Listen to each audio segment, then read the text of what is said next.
Shalom, ada banyak pertanyaan yang masuk ke kami. Nah, ini salah satu pertanyaan yang kita bahas. Pertanyaannya adalah, bagaimana orang Kristen memilih pasangan hidup yang benar sesuai Alkitab? Bersama kita saat ini sudah ada narasumber, Pendeta Andre Imam dari Zero Point Ministry. Beliau adalah seorang bicara dan juga seorang motivator. Nah, Kak, gimana nih Kak menyangkut pertanyaan tadi? Bagaimana kita memilih pasangan hidup yang benar sesuai Alkitab? Ya, jadi memang pertanyaan ini menjadi pertanyaan yang selalu muncul bagi mereka yang akan berusaha menemukan pasangan yang terbaik. Karena memang kan pasangan hidup tidak boleh seperti coba-coba begitu ya. Ini kan memang harus yang terbaik, sampai kemudian janji kekristenan adalah sampai maut memisahkan kita. Nah, teman-teman, memang jadi persoalan utama adalah bagaimana menemukannya. Pertama itu, tapi yang tepat siapa? Nah, itu jadi pertanyaan kemudian.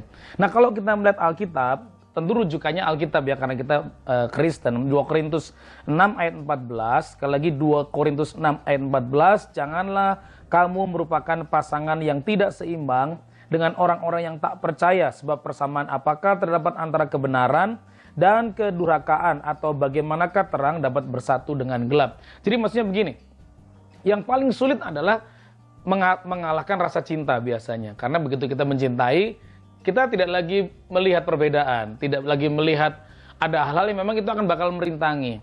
Nah, pertama, kalau kita orang percaya, walaupun kita mencintai, tetapi unsurnya harus terang dengan terang. Seiman. Kenapa harus seiman? Loh, kan boleh saja toh saya pacaran atau dengan orang yang tidak seiman. Harusnya nggak masalah. Nah, persoalannya adalah bukan boleh atau tidak boleh. Tapi ketika gini, ketika orang-orang seiman gitu ya, satu percaya, pengajarannya dalam Kristus yang sama. Tentunya ketika dia punya masalah, kan namanya hubungan itu pasti ada friksi, ada perbedaan pendapat, ada pergumulan. Nah, kalau dia memiliki iman yang sama, tentu akan memiliki jalan keluar yang sama. Satu, harus bawa kaki Kristus dulu.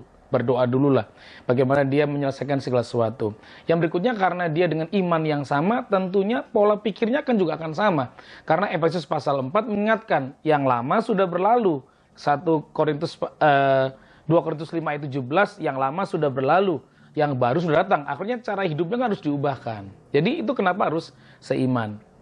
Yang berikutnya lagi adalah memilih pasangan hidup. Ternyata menurut penelitian itu menarik.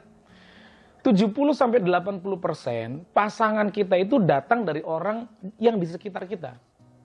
Bisa teman sekolah, bisa teman bermain, bisa teman satu gereja.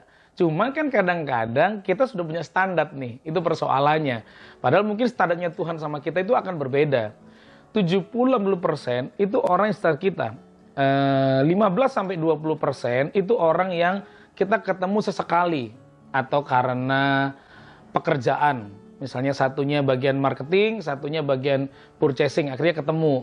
Akhirnya kopi darat jadi. Hanya 5% yang dia dengar suara Tuhan, yang sebelah sini juga dengar suara Tuhan. Itu aja 5%. Jadi kalau kita termasuk yang 70-80%, berarti kita perlu membangun hubungan dengan baik. Nah, iman pertama itu penting.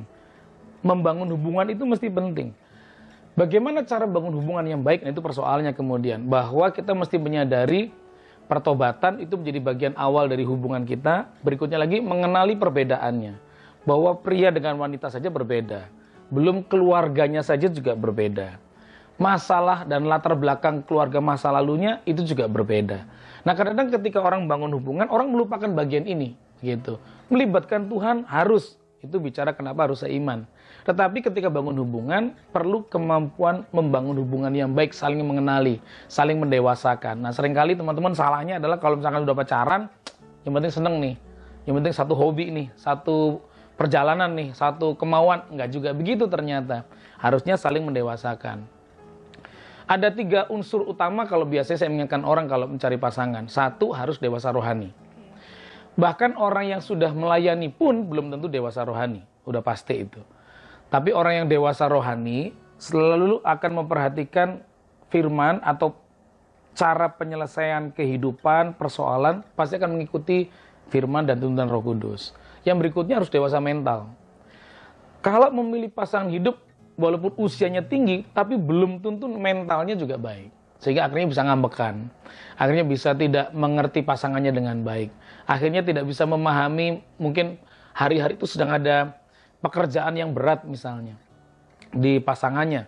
Nah, kalau dia dewasa mental, maka dia bisa mengelola batin dengan baik, mengelola hubungan dengan baik. Nah, yang terakhir, saya mengingatkan biasanya, setiap pasangan bahwa kita harus dewasa masa depan. Apakah ketika saya mengambil waktu berhubungan dengan orang ini, membuat masa depan saya lebih baik atau tidak? Bukan berarti dia kaya saja. Kalau dia kaya tapi ternyata cuman dari orang tua dan tidak bisa mengelola, akhirnya kan persoalannya di masa depan itu bermasalah kemudian. Mungkin hari ini dia tidak kaya, mungkin dia tidak terlalu miskin, tidak miskin lah. Tapi waktu bangun hubungan dengan orang, kita lihat kinerjanya, mimpinya, bagaimana cara mengarahkan hidup. Ini orang cocok jadi pasangan hidup. Jadi terang itu pasti sesama anak Tuhan, kemampuan bangun hubungan, iya, tapi juga dewasa rohani, dewasa mental, dewasa masa depan. Jadi memang semuanya kita harus belajar. Kita akan menemukan yang terbaik, tentu dengan tuntunan Tuhan. Haleluya.